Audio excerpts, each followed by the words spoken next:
Hello and welcome to LawPod. My name is Sadie Sturgeon, and today I'm joined by the Student Skills Assistants, Aisling and Adam. Thank you so much for joining us today.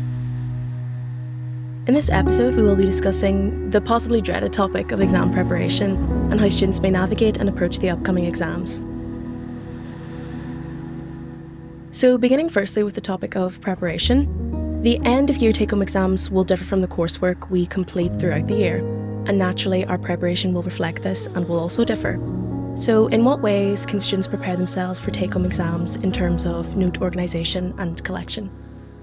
I think the best approach here is that if you make sure that you have well organised and succinct notes on hand during the exams. Obviously, everybody learns differently. Maybe if you're a visual learner, you could have a visual representation of all your notes. So you could have them all colour-coded and printed. Or if you're somebody who would prefer to have your notes on your laptop or computer, you could have them colour-coded with different tags online and just know where everything is. One of the good approaches I've seen is people who make kind of like a table of contents for your notes. So if you have maybe a cover page with these topics or in this place at pages 1 to 18, or these cases are in this place, or notes on these past paper questions are here, so that whenever you're sitting with your exam, you know exactly where everything is and you can go straight to it once you process and understand what the question's asking you. Yeah, kind of like a mini textbook almost for yourself. Yes, exactly. Perfect. And then kind of off the back of that, do you have any tips for how students can prepare themselves to interact with and utilise case law during these exams, as they definitely wouldn't have time to read through the lengthy judgments? So just as a little bit of a preemption, like in your driving test, you want to say, what should you have done? It's like, should you have seen the hazard in advance? A lot of it is making sure you're adequately prepared, using the time that you have now wisely to create a bank of cases and authorities that you can draw on the exam. A lot of this will be laid out in the module handbook and in your lecture materials. Just becoming more and more familiar with the cases, how particularly they're related to each other. Something like a mind map could be really useful. You have this on hand in the exams. It's one of these core materials. It's like using your lecture and tutorial guidance and doing research now, putting all this together so you're not scrambling to find cases or read judgments or understanding them during the exam.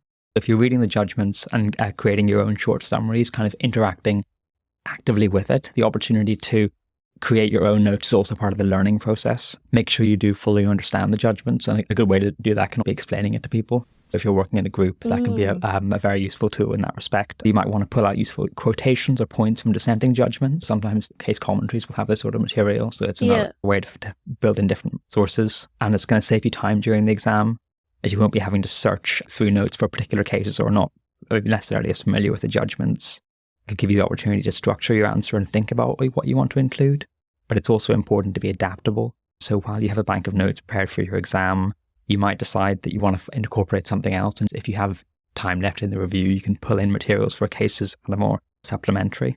So it's kind of about managing the interaction of all the materials that you have and being able to structure it in such a way that you can make the best use of the material you've got.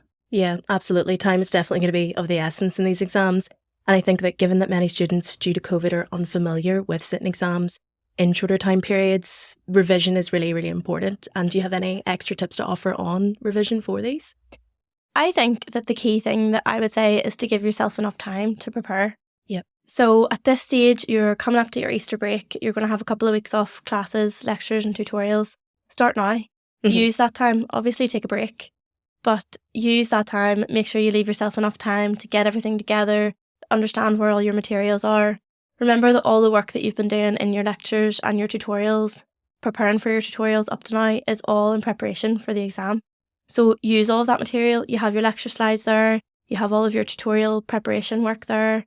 You have reading lists and stuff on Canvas. Make sure you familiarise yourself with all that and then use it in terms of creating this little bank of notes for going into the exam.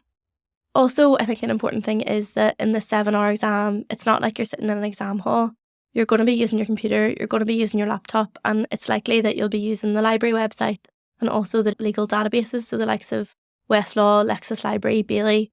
So make sure you're familiar with all of those things and that you know how to use them so that it doesn't come as a surprise to you in the 7 hours. Yeah, that's definitely very important. Mental preparation will also be an important part of the process for students. Do you have any tips on how students can achieve this? In terms of how you approach it, prepare like you would for any exam. Make sure that you're in the right frame of mind, that you feel confident. That, again, comes from preparation and knowing that you know the materials. Make sure you haven't burned yourself out by the time the exam comes around. So get enough sleep. Even if you think other people are doing more and spending nights in the library, it's important to think ultimately your ability to perform in that 7-hour window is as important, or arguably more important, than that kind of last minute prep. So yeah, late nights aren't worth anything if you're tired by the time the exam comes around. It can be stressful, but do the things that you know will help you manage that stress. It's similar to in terms of if you've had difficult periods or around assignments. Previously, in terms of COVID, if you haven't had the opportunity to sit exams, there are the same sorts of skills going into assignments. It's being able to identify that opportunity to take breaks and kind of recover mentally during as well as after. So, taking breaks during the exam, there's a kind of misconception that a 7-hour exam is like a 2-hour exam times 3.5. Yes. But in practice, you'll have an understanding about when you're working effectively and when you're getting tired. It's being able to sort of budget your time within that, and then being clear on what's asked of you in different exams. So, check the word count, the questions you need to prepare, how the different sections of the paper are laid out, avoiding that stress, thinking about, for example, depending on the marks that are assigned for different elements of the paper, being able to portion your time accordingly. And then the university does have a range of support. You have a look at the student wellbeing page, and there are other avenues that you've maybe used in the past in terms of tutors and peer support as well. That is very important.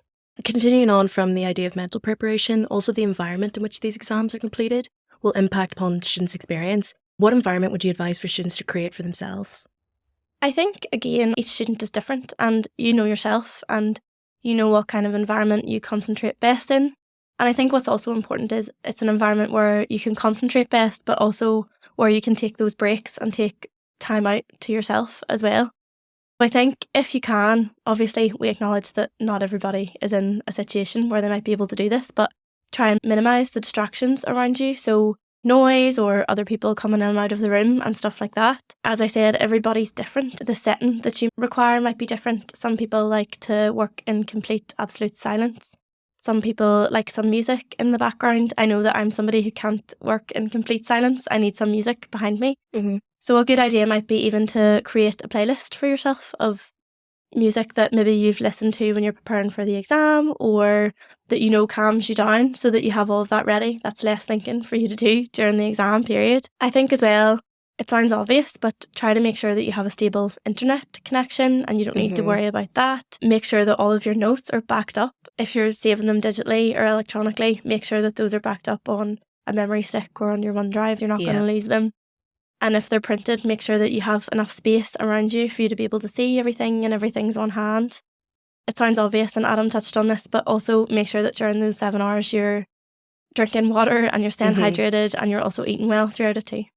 Yeah, I think it would be easy for students to forget, like you said, that you can't take breaks during that time. And it's important also to use those breaks wisely and maybe not spend them scrolling on your phone. So broaching on the topic of time management, I think the main worry for students this year, and particularly those with past experience of the 48 hours exams, is how to adapt to the 7-hour time period and use that time economically.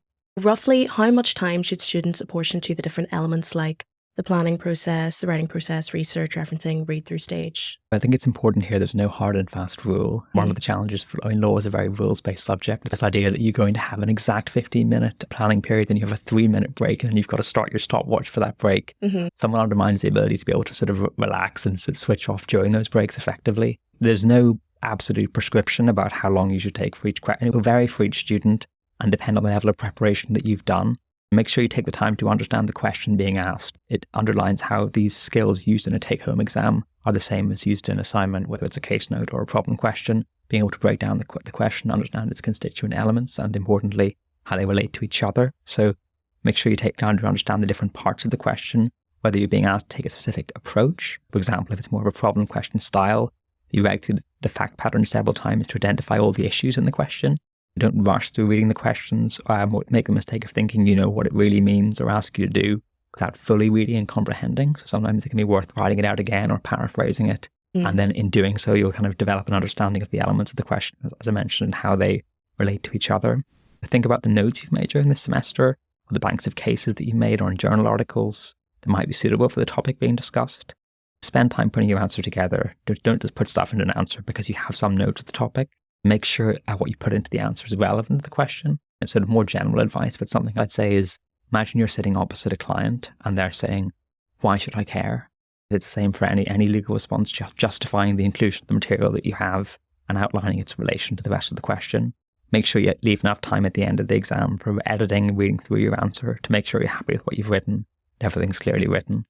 There's no hard and fast rule, but drawing out an idea based on the word count of the question and then how marks are apportioned is particularly important. Absolutely. I think that's all the questions we have today. Thank you so much for joining us. I'm sure everyone's going to find that very informative. Thank you. Thanks.